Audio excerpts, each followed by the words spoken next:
Hidari magtatraidor kila Jura upang ipagtanggol si Sarada. Dahil base nga sa mga nakita natin sa mga nagdaang chapter ng Two Blue Vortex, nung malaman nga ni Hidari na ang kanyang target ay si Uchiha Sarada, kung papansinin guys, medyo confused ito, na nagsasabi rin o nagpapahiwatig na may something na lumalaban sa pagkatao ni Hidari, which is wala namang iba kundi si Sasuke. Dahil nga bago magkaroon ng Hidari, alam naman natin na si Sasuke ay nilamon ng puno, na ang bagay nga ito ay ang dahilan kung bakit nagkaroon ng Hidari na isa rin sa mga Shinjugans. So nung lumabas nga yung panel na yan about kay Hidari na ang kanyang target ay si Sarada, dyan guys mukhang confused talaga siya, na kung ikukumpara nga sa ibang Shinjugans tulad nila Bug, hindi nga sila confused kung bakit nga ba ganun ang target nila. At tulad nga rin ni Matsuri na dating si Moigi, nung malaman nga nila kung sino yung target nila, walang confused dito guys. Si Jura ganun din. Tapos pagpunta kay Hidari, mukhang nagtataka ito o parang may lumalaban sa diwa niya na si Sarada ang kanyang magiging target, na magsasabi rin na maaaring mag-traidor itong si Hidari kila Jura upang ipagtanggol si Sarada. Kasi ito pa mga pare, isipin nyo, nagtanong pa si Hidari kay Jura, sabi niya 'di ba?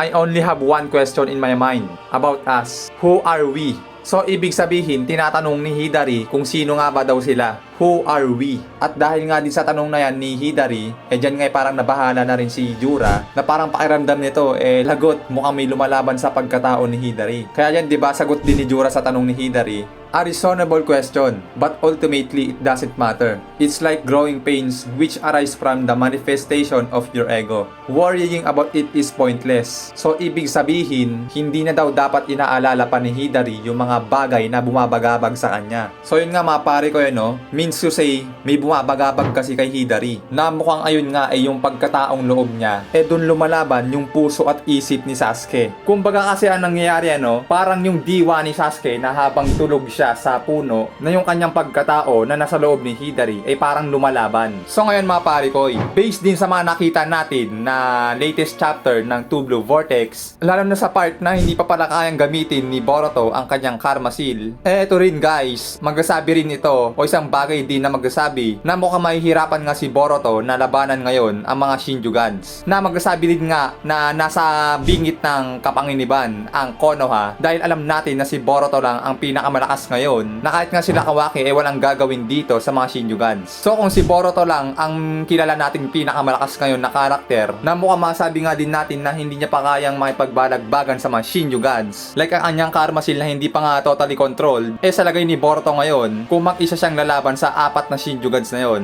mukhang tagilid nga siya. Lalo't sa kanyang ganyang edad, for sure hindi pa na-reveal o hindi niya pa na-discover yung ibang ability ng kanyang Jogan. Kumbaga hindi niya pa fully discovered yung ibang abilidad ng kanyang Dojutsu. Kaya sa case ni Boruto ngayon, wala tayong ibang naiisip na pwede niya maging kakampi kundi itong si Hidari, na once na kapag lumaban ang pag-iisip o pagkatao ni Sasuke kay Hidari, doon guys, maaaring masabi natin na magiging kakampi ni Boruto itong si Hidari. Kumbaga parang ang mangyayari kapag nagkaroon ng bakbakan na between Hidari and Sarada, at dun sa part na parang tatapusin na ni Hidari si Sarada, dahil alam naman natin sa case ni Sarada ngayon, mukhang wala siyang palag dito kay Hidari. Then dun sa part na parang tatapusin na ni Hidari si Sarada, dun nga parang papasok yung diwa ni Sasuke dito kay Hidari upang hindi tapusin o saktan si Sarada. Kumbaga yung ginagawa din ni Sasuke kay Sarada, na pagtapik sa noo tulad ng ginagawa ni Itachi kay Sasuke. So dahil nga ginagawa rin ni Sasuke yan kay Sarada, once na gawin din yan ni Hidari kay Sarada, nandiyan na sa part na yan guys, masabi natin na si Sasuke na yung nandyan sa loob ni Hidari. Kumbaga pahiwatig yun na si Sasuke na ito. Ngayon na mangyayari, dyan na magkakaroon ng bakbakan na kampihang Boruto and Hidari versus Jura, Bug,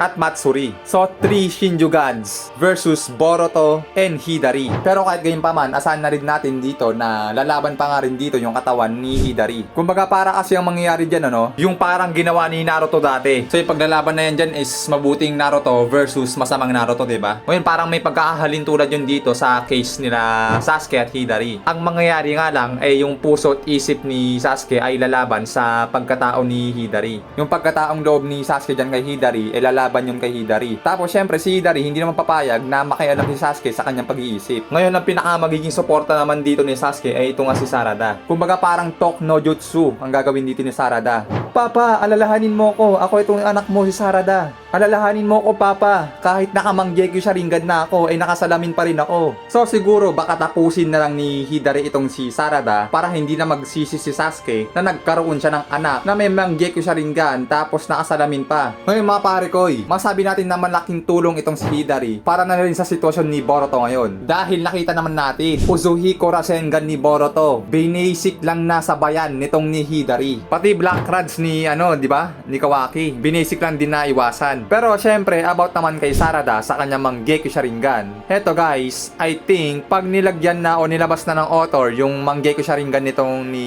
Sarada, kumbaga yung magiging ability ng kanyang manggekyo Sharingan. So pag nilabas yung abilidad nito, I guess parang magiging pangontra ito sa mga Shinjugans. Kumbaga parang parang Kotoa Matsukami ni Shisui. Maaaring ganun ka high level yung magiging abilidad ng kanyang dojutsu. Dahil alam naman natin ng Kotoa Matsukami ay napakadugang dojutsu niyan guys. Napakadugang manggekyo Sharingan ability. Pero hindi lang natin sure kung gagana nga ba ito sa mga Shinju gods o god level tulad nila Jiura. Yun kung magiging katulad nga ng Kotoa Matsukami yung magiging abilidad na manggekyo Sharingan ni Sarada. Then tulad nga na sinabi natin sa mga nakaraan, hindi rin na kasi pwede yung mga genjutsu tulad ng kay Itachi at di na rin pwede yung mga Amaterasu dahil nga useless na ito sa mga god level na magiging kalaban. Kumbaga yung magiging abilidad na manggekyo Sharingan ni Sarada maaaring maging kontrapelo sa mga god level na mga kalaban dito. Halimbawa yung kay Ada, yung ability niya ng kanyang Senregan, parang pinepeke yung mga pangyayari. So dito naman kay Sarada, maaaring maging kabaliktaran ito. Kumbaga yung mga peking nangyayari, pwede niya ibalik sa katotohanan. So lalabas, maaaring maging kontrapelo din ito sa Senrigan ability ni Ada. So may pagkaahalin tulad sa nangyari sa Izanami at Izanagi. Di ba ang pangontra sa Izanagi ay ang Izanami? So ang mangyayari parang ganon. Yung magiging abilidad ng manggekyo Sharingan ni Sarada, parang magiging pangontra sa abilidad ng Senrigan ni Ada. So sa mga next chapter mga pare koy, baka doon na malalapit ang paghaharap nila Hidari at Sarada. Pero sa ngayon kasi,